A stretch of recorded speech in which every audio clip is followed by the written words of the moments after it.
더불어민주당 김병기 원내대표의 3대 특검 합의와 관련 지난주 터진 문제와는 또 다르게 차남의 숭실 대표님 및 취업 문제가 수면 위로 올라온 지금 이에 대해 전혀 명확한 입장을 전하지 않는 이유는 대체 무엇일까요? 요즘 그 뉴스타파가 또 네.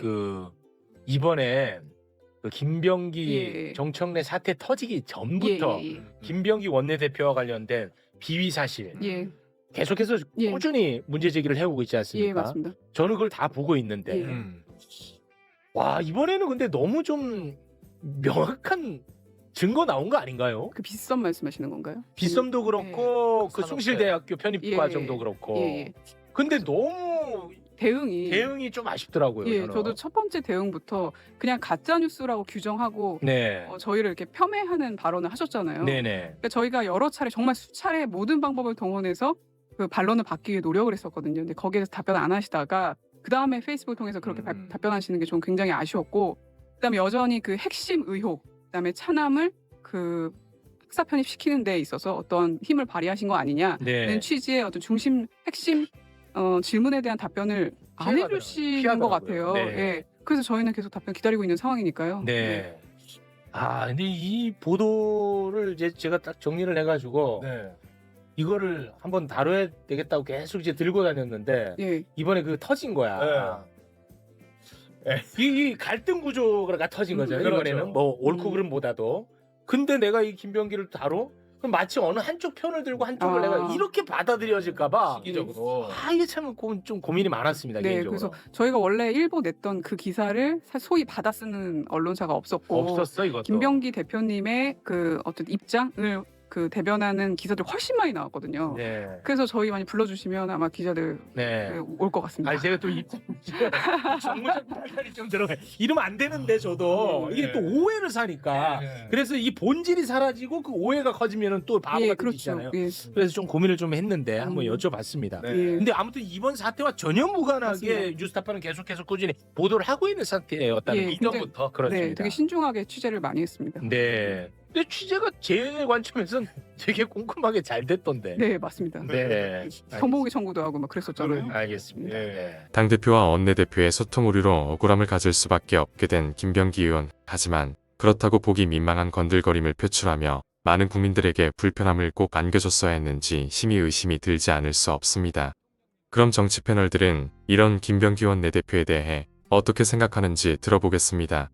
집권여당 원내대표가 그거는 좀 이 양반이 국정원 출신이 맞긴 맞구나 뭐 이런 생각이 들긴 하더라고. 예. 김병기 원내대표는 그제 밤부터 오늘 하여튼 오전까지 보여준 모습만 보면 저는 대방송에서는 그렇게 얘기를 했는데 뭐 어떻게 들으실지 모르겠습니다.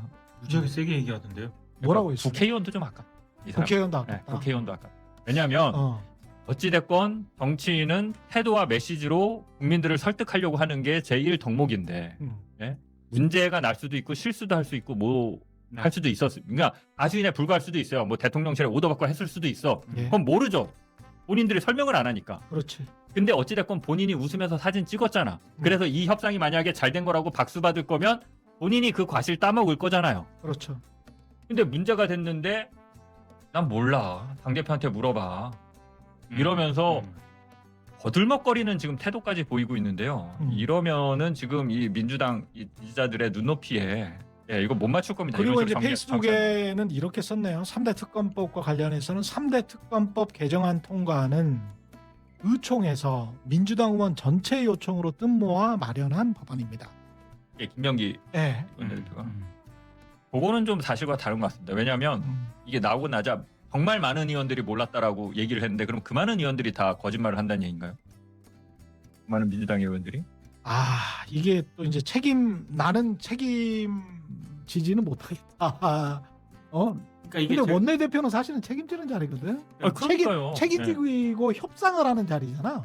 민주당 네. 지지자들이 가장 화가 나는 부분. 저도 처음에 그 합의한다고 했을 때 다른 방송에서 생방송 중이었고. 그렇죠. 저도 이게 그랬어요. 잘 납득이 안 되잖아요. 네. 그래서 그 방송을 마치고 이제 집에 와가지고 이게 뭐 도대체 뭘까? 근데 구체적인 설명은 없었습니다. 그래서 막 찾아보니까 뭐 아까 얘기한 이재명 대통령도 얘기한 정부 조직법 개편안 중에 금감이 뭐 이런 부분과 관련해서 어떤 그런 거를 했었나? 근데 어디까지나 이건 추정이잖아요. 예. 그리고 그 뒤에 그 다음 날에 이재명 대통령이 기자회견했을 때 분명하게 얘기를 하잖아요. 그거 아니다.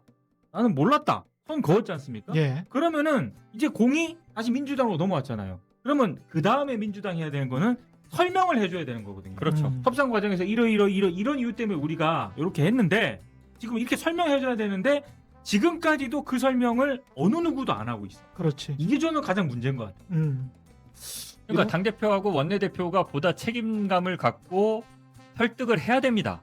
그렇죠. 영린을 건드렸어요. 예. 그럼 이것에 대해서 그냥 없었던 일로 넘어가는 게 수습책이 될까요? 그리고 아니 그럴 나는 문제는 아니라고 봅니다. 어떤 김병기 원내대표는 정청래 당대표가 저녁 식사하자는 제안도 거절한 것으로 지금 얘기가 되고 있습니다. 사실 정확하게 어떤 게 진실인지 우리로서는 알 수 없지만 여러 가지 상황을 유추해 보게 되면 양쪽의 말에서 약간 조금씩 뭔가 뭉개고 가는 말이 사실은 있어요. 그 뭉개고 가는 부분이 말하기 곤란한 정치인들의 언어인지는 모르겠습니다만 우리 입장에서는 그렇다 하더라도 이거를 조금 아름답게 해결했으면 얼마나 좋았을까 이 생각이 좀 드는 거죠. 당사자 간의 배려를 좀 덜했다라는 것은 정치인의 캐릭터 때문에 어쩔 수 없는 면이 있다. 정청래 대표는 저렇게 궁지 몰리면 남한테 좀 밀어놓고 자기는 아무것도 아닌 채 먼산 보고 뭐 이런 이제 이미지가 남아 있는데 어떨 때는 그게 매력적이기도 하고 어떨 때는 책임을 회피하는 모습처럼 보이는데 이제 이런 상황이 온다라고 했을 때 원내대표가 협상의 대표로서 어떤 태도를 취하는 것이 맞느냐? 저는 억울하다는 것은 100% 맞죠. 근데 억울한 게 100% 맞을 때는 정청래 대표와 김병기 원내대표의 관계에서는 억울한 게 맞지만 국민의 시각을 주어를 국민으로 놓고 보면 그렇죠. 국민의 눈에는 이게 아니라고 하면 정청래 대표가 협상의 대표였던 원내대표가 협상 대표였던 이게 뭐가 중요하냐고요. 잘못 판단할 수 있지 않습니까? 그 과정에서 국민들이 이거 아니다라고 들고 일어났을 때 정말로 누구 말 맞다는 포퓰리즘이냐 이게 아니면 실제로 이렇게 가다가는 큰일 나겠다 특검 수사 안 되면 김건희 아예 살아 돌아오겠네라고 하는 이 국민적 우려가 반영된 것이냐는 것은 누구보다 정치인들이 잘 판단할 거 아닙니까? 네. 그런 상황에서 국민들이 이렇게 돼버렸기 때문에 그 다음에 네 탓이다 내 탓이다 라기 보다는 이전에 국민들이 이런 마음을 먹었던 걸 내가 모르고 있었구나. 빨리 정신을 차리고 알아차리고 이 부분을 조정했어야 되는데 거기에 미숙함이 생겼다고 합시다. 근데 그 미숙함이 생긴 것 때문에 너 책임이야 나 책임이 없어 라고 하는 게 맞느냐라는 말씀을 제가 드리는 근데 거죠. 저는 조금 유감스러운 거는 사실 바로 그 당일날인 수요일날 저녁에 서영교 의원이 법사위원이잖아요. 여기 오셨어요. 그분이 바로 사실은 이 김건희 특검법 개정안을 대표 발의했던 분이란 말이에요. 근데 우리가 물어봤어요. 법사위도 몰랐냐? 법사위 솔직히 알았던 거 아니냐? 여러 번 확인했더니 서영교 의원이 전혀 몰랐다 이렇게 얘기를 했거든요. 근데 그 다음날 김병기 원내대표가 사전 보고 동의했다. 법사위가 협상안을 미리 보고받았고 동의도 했다. 이런 말을 해버리는 거예요. 근데 그렇게 되면 우리 입장에서는 서영교 의원이 거짓말했나? 게다가 아니면 그럼 추미애 법사위원장도 알았다는 것인가?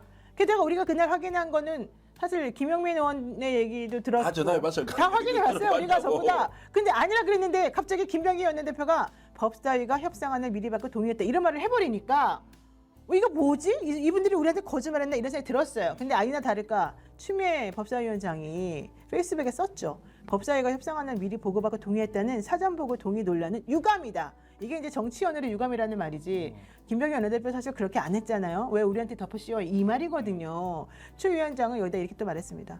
법사위는요 여야 협상 당일 저녁 7시 40분까지 각종 법안에 관하여 경론이 오고 가는 회의를 진행하고 있었기 때문에 원내 합의에 신경을 쓸 여지가 전혀 없었고 9월 4일 그 험난한 분위기를 뚫고 법사위 전체 회의에서 우리가 그 안을 개정안을 가결을 시켰는데 갑자기 돌아서자마자 그거를 몽땅 다 무마시키는 그런 합의에 동의할 리가 있겠느냐 이렇게 말을 했어요. 이현주 최고위원도 BBS 나오셔가지고 누가 김병기 원내대표 보고 당내 분란 다 책임지라고 혼자 다 치공대 매라고 했겠냐. 그렇지 않다. 지도부 핑계를 대들면서 시간 끄는 방법도 얼마든지 있었을 텐데 이분이 국정원 출신이라 좀 스트릭트한 것 같다. 그런데 민주적인 부분을 생각할 필요가 있었던 거 아니냐. 이제 이런 말을 했어요. 이건 애들러서 사실은 이제 김병기 원내대표에 대해서 조금 비난을 한 것인데 이런 여러 가지를 보게 되면 정청래 당대표도 잘못한 것 같고 김병기 원내대표도 잘못한 것 같지만 그 말을 들으면서 마치 갑자기 중간에서 동의받고 해줬다는 식으로 얘기 듣는 그 의원들은 무슨 생각을 하게 될까? 이 생각을 안 할 수가 없어. 김병기 정청래 두 지도부의 갈등은 사실 소통 미흡, 조율 능력 부족, 그리고 정무적 판단 미스, 이게 농축돼서 드러난 하나의 사건이에요. 그래서 저는 이 부분을 좀 따져보면 김병기 원내대표가 가장 강하게 반발을 했죠. 그 이후에 사실관계 다툼에 대해서는 더 이상 논쟁은 없습니다. 그게 이제 정청래 대표가 공개 사과하라는 김병기 대표의 요구에 응해서 부덕의 소치다, 사과를 다 했고 그냥 덮고 가자 이렇게 해버렸어요. 그러니까 더 이상 이제 논쟁은 안 나올 겁니다. 그렇다면 드러난 사실관계만 놓고 이제 우리가 얘기를 할 수밖에 없어요. 여기서 뭐 자꾸 뭐 우상호 수석이 어떻고 누가 어떻고 이러면 자꾸 싸움을 번지게 하는 거고 그냥 드러난 내용에 더 반박을 하면 됩니다. 근데 반박이 안 나온다는 얘기는 김병기 원내대표가 당사자니까 얘기한 사실관계를 그럼 바탕으로 우리가 이야기를 나누는 것이 가장 사실에 부합할 것이다 이런 생각이 드는 거고요. 그렇다라고 한다면 사실 김병기 원내대표가 저는 주된 책임이 있다고 생각해요. 왜냐하면 원내 총사령관이고 원내 대표로서 사실은 국민들의 정서를 읽지 못한 부분. 그러니까 예를 들어 아무리 본인의 선한 의도를 강조하더라도 국민들이 내란 종식이라는 것을 1번 과제, 이거는 협치의 대상이 아니다. 이건 통합의 대상이 아니다. 이거 건들면 야합이다라고 하고 있는데 그걸 못 읽고 정부조직법하고 바터를 한 거고 딜을 한 거거든요. 이건 문제가 있는 거예요. 그럼 전 그 부분은 국민 앞에 사과를 하고 물론 이제 바로 잡았기 때문에 문제 없지 않냐라고는 하지만 국민들 입장에서는 문제제기 충분히 할 수 있는 내용이다. 이런 생각이 들고 그럼 왜 서둘렀냐라고 본다면 저는 지금 이 모든 흐름이 뭐냐면요. 이재명 대통령 쪽에서는 그러니까 정부는 모든 게 성공의 방점이 있어요. 왜냐면 대통령은 더 이상 선거로 심판받는 존재가 아니거든요. 단임제.